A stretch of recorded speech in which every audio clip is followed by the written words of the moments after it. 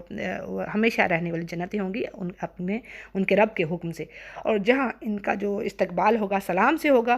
اور اگلی آیت میں کلمہ طیبہ کے بارے میں بڑی زبردست بات آ رہی ہے، بہت ہی خوبصورت بات سمجھنے والی ہے، کہ اللہ فرماتے کہ آپ نے دیکھا نہیں کہ اللہ نے پاکیزہ بات کی مثال کو کس طرح بیان فرمایا، کہ اس کی مثال ایسے اس پاکیزہ درخت کی جیسے ہے، جس کی جڑیں اتنی مضبوط ہیں کہ وہ زمین کے اندر گہرائی تک ہیں، اور جس کی ٹہنیاں جو اس کی برانچز ہیں وہ آسمان تک ہیں، یعنی ایسا مضبوط درخت۔ یہ ہے کلمہ طیبہ کی مثال، کہ جس کے دل میں یہ کلمہ چلا گیا، اور اس پر حدیث آتی ہے نا کہ جو ایک شخص قیامت کے دن لایا جائے گا، اس کے 99 رجسٹر ہوں گے، اور برائیاں ہی برائیاں، اللہ پوچھے گا کہ یہ تم نے کیے، ہو گئے گا ہاں، پھر وہ سارے اس کے ایک پلڑے میں رکھ دیے جائیں گے اس کے اعمال، اور دوسری وہ کہے گا کہ اب کیا بنے گا، یعنی کہ ہلاکت ہے، لیکن دوسری طرف ایک کارڈ رکھ دیا جائے گا، اور اس کارڈ پر لکھا ہوگا کلمہ اشہد ان لا الہ الا اللہ واشہد ان محمد عبدہ ورسولہ، تو وہ کہے گا کہ اس سے کیا بنے گا، لیکن سبحان اللہ وہ کلمہ بھاری ہو جائے گا، وہ کارڈ، اور باقی سارے اس کے جو پلڑا ہے وہ ہلکا ہو جائے گا۔ یہ میں نے ذرا کوئکلی آپ کے آگے مفہوم بات رکھی کہ یہ ہے اس کلمے کی برکت، ٹھیک ہے جی۔ تو یہی بات یہاں پر اللہ فرما رہے ہیں، اور ناپاک کلمے کی مثال اللہ دے رہے ہیں کہ ایسے ہے جیسے گندے درخت کی جو زمین کے کچھ اوپر سے اکھاڑ لیا جاتا ہے، اور اس کے کوئی یعنی اس کو سٹیبلٹی نہیں ہوتی، اور ایمان والوں کو تو اللہ تعالیٰ پکی بات کے ساتھ یعنی اسی کلمے کے ساتھ جمائے رکھے گا، دنیا کی زندگی میں بھی اور آخرت میں بھی۔ یعنی ہمیں یہ ڈر ہوتا نا کہ قبر میں جا کر کیا بنے گا، سوالات، تو نبی کریم صلی اللہ علیہ وسلم فرمایا کہ اللہ تعالیٰ مدد کرنے والا ہے مومن بندے کی، دنیا میں بھی اور آخرت میں بھی۔ جیسے یہاں پر اب حدیث میں قبر کی بات آ رہی ہے، تو یعنی قبر میں کیا ہے کہ فرشتے جب سوال کریں گے تو اللہ تعالیٰ مومن کو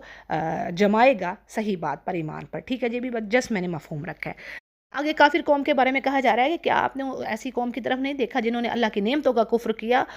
اس ناشکری کی وجہ سے اپنی قوم کو ہلاکت میں لا اتارا۔ یعنی اس کی تفسیر میں صحیح بخاری کی جو بات آ رہی ہے کہ وہ یہ کہ اس سے مراد مکہ کے کافر ہیں، یعنی جنہوں نے محمد صلی اللہ علیہ وسلم کا انکار کیا اور جنگ بدر میں مسلمانوں سے لڑ کر اپنے لوگوں کو ہلاک کروایا، اور یہی لوگ یعنی دوزخ میں جائیں گے جو بدترین ٹھکانہ ہے، اور انہوں نے اللہ کے ہمسر یعنی پارٹنر بنا رکھے ہیں، اور لوگوں کو اللہ کی راہ سے بھی بہکاتے ہیں۔ تو آپ کہہ دیجئے نبی کے مزے کر لو تمہارے یہ دنیا میں، نہیں آخرت تو پھر جہنم ہی ہے۔ پھر کہا جا رہا ہے کہ ایماندار بندوں سے کہہ دیجئے کہ نمازوں کو قائم رکھیں، جو کچھ ہم نے انہیں دے رکھا ہے اس میں سے کچھ نہ کچھ ظاہراً اور چھپا کر یعنی خرچ کرتے رہے، اس سے پہلے کہ وہ دن آئے جس میں نہ کوئی خرید و فروخت ہوگی، نہ کوئی دوستی، نہ محبت۔ یہ کئی جگہوں پر اللہ نے بات کہہ دی، کچھ کام نہ آئے گا سوائے آپ کے نیک اعمال کے۔ اللہ تعالیٰ ہمیں ان میں سے کرے جو اچھے اعمال کرنے والے ہیں، ان پر جن پر نہ خوف ہونا غم ہو، آمین یا رب۔ اور اللہ وہ ہے جس نے آسمان و زمین کو پیدا کیا، اور آسمانوں سے بارش برسا کے اس کے ذریعے سے اللہ تمہیں روزی دے رہا ہے، پھل نکال رہا ہے، کشتیوں کو تمہارے بس میں کر دیا ہے، اور دریاؤں میں اس کے حکم سے یعنی کشتیاں چل رہی ہیں، اور اسی نے ندیاں اور نہریں تمہارے اختیار میں کر دی ہیں، اور اس نے تمہارے لیے سورج چاند کو مسخر کر دیا ہے کہ وہ یعنی تمہارے لیے وہ تمہیں فائدہ دے رہے ہیں اور برابر چل رہے ہیں، اور رات اور دن کو بھی تمہارے کام میں لگا دی ہے۔ سبحان اللہ، یہ ساری نعمتیں انسانوں کے لیے اللہ نے دے رکھی ہیں، اور اس نے تمہاری منہ مانگی سب کی سب چیزیں تمہیں دے رکھی ہیں، تو تم اللہ کے احسانوں کو گننا چاہو تم گن نہیں سکتے۔ سبحان اللہ، بڑی پیاری آیت آتی ہے، اتنی پیاری لگتی ہے جب پڑھتے ہیں اس کو۔ وَإِن تَعُدُّوا نِعْمَتَ اللَّهِ لَا تُحْصُوهَا، تم نہیں احاطہ کر سکتے میری نعمتوں کا جو تمہیں میں نے دے رکھی ہیں، بے شک انسان تو ہے ہی ظالم اور شکرا۔ اور پھر آگے بات آ رہی ہے جی، ابراہیم علیہ السلام کی وہ دعا بھی یاد کرو۔ اللہ فرماتا ہے کہ جب انہوں نے کہا کہ اے میرے رب اس شہر کو امن والا بنا دے، اور مجھے اور میری اولاد کو بت پرستی سے پناہ دے، یعنی ان معبودوں نے بہت سارے لوگوں کو راہ سے بھٹکا دیا ہے، اے میرے پالنے والے، بس جو مجھے فالو کرے گا، یعنی ابراہیم علیہ السلام کریں کہ جو مجھے فالو کرے گا وہ میرا ہے، جو میری نافرمانی کرتا ہے تو ہی معاف کرنے والا، رحم کرم کرنے والا ہے رب۔ اچھا جی، جو ابراہیم علیہ السلام کی دعائیں تھیں یہ کس شہر کے لیے تھی؟ اس سے مراد شہر مکہ ہے، ٹھیک ہے، یعنی مکہ کے لیے خاص دعائیں کی تھی کہ اس کو امن والا بنا دے، اور اس کے جو رہنے والے ہیں اس کو اللہ تعالیٰ رزق اور امن یعنی امن و سکون بھی دے اور رزق بھی دے۔ تو دیکھیں آج بھی الحمدللہ یہ ابراہیم علیہ السلام کی دعا ہے کہ یعنی جو سعودی عرب آپ دیکھ لیں کہ جیسے ملکوں کے حالات ہے، پریشانی ہے، خوف ہے، امن نہیں ہے، اور بھوک کا بھی ایک ایشو علیحدہ ہے، لیکن وہ دعا ہے جس کی وجہ سے اس شہر میں اللہ تعالیٰ نے خاص اپنی برکات رکھی۔ آگے جی ابراہیم علیہ السلام کہتے ہیں کہ اے میرے رب، میں نے اپنی کچھ اولاد یعنی ان کا جو ایک بیٹا اسماعیل علیہ السلام، ٹھیک ہے، اس لیے کچھ اولاد کا یہاں پر ورڈ آیا، وہ یعنی اس بے کھیت کے جنگل میں تیرے حرمت والے گھر کے پاس میں نے اپنی یعنی اولاد کو بسا دیا، یعنی اس وقت کچھ بھی نہ تھا نا، تو اللہ نے آرڈر دیا، حکم دیا، وہ جا کے پورا کر دیا ابراہیم علیہ السلام نے۔ پھر اگلی آیت کا مفہوم آتا ہے، یعنی ابراہیم علیہ السلام دعا کرتے ہیں کہ اب ایسی جگہ جہاں پر نہ کوئی پھل ہے، نہ کوئی درخت ہے، نہ کوئی میوے، تو یعنی اب تو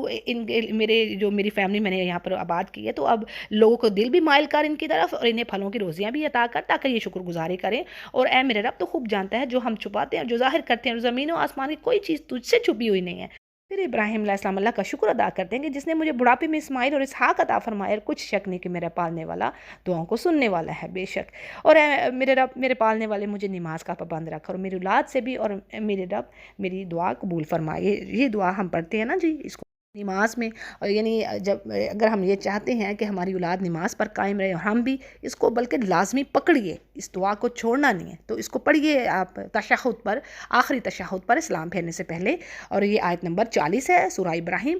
دعا کو پڑھنا کیسے ہے؟ ربی جعلنی مقیم الصلاۃ ومن ذریتی ربنا وتقبل دعا ربنا اغفر لی ولوالدی وللمؤمنین یوم یقوم الحساب۔ اور آگے کہا جا رہا ہے نبی سے، لیکن میسج سب کے لیے کہ بھی ایسا نہ جانو کہ اللہ غافل ہے نا انصافوں سے، بلکہ ایسا ہے کہ اللہ ان کو مہلت دیے ہوئے ہے، جس دن وہ وقت بھی آئے گا جب ان کی آنکھیں پھٹی کی پھٹی رہ جائیں گی، اور وہ اپنے سر اوپر اٹھائے دوڑ بھاگ رہے ہوں گے، یعنی قیامت کے روز۔ آج دیکھیں ہم پریشان بھی ہوتے ہیں نا، جب دیکھتے ہیں اراؤنڈ اپنے پریشانیاں، ظلم ہو رہا ہے تو ظالم کو ڈھیل ملی ہے، بڑا دل دکھتا ہے یقین جانے تو، لیکن اللہ فرما رہا ہے کہ بہرحال تم یہ نہ جانو کہ یہ ان کو ایک وقت تک اللہ نے ڈھیل دی ہے، پھر جب ان کی پکڑ آنی ہے تو ان کا حشر کیا ہونا ہے، اور نگاہیں خود ان کی اپنی طرف بھی نہ جا سکیں گی، یعنی ایسی حالت ہوگی۔ دیکھیے یہ بھی بات پڑھتے ہیں نا کہ ہر ایک پر بے ہوشی طاری ہوگی، لیکن وہ بے ہوش نہیں ہو رہا ہوگا، اللہ کے عذاب سے یعنی زبردست اس کو خوف ہوگا، اور دل ایسے گھرے ہوئے، دل جیسے اچھل کر حلق میں آ گئے، یہ بھی بات آتی ہے، اور بچے بوڑھے ہو جائیں گے، یہ بھی پڑھا قرآن کریم میں۔ تو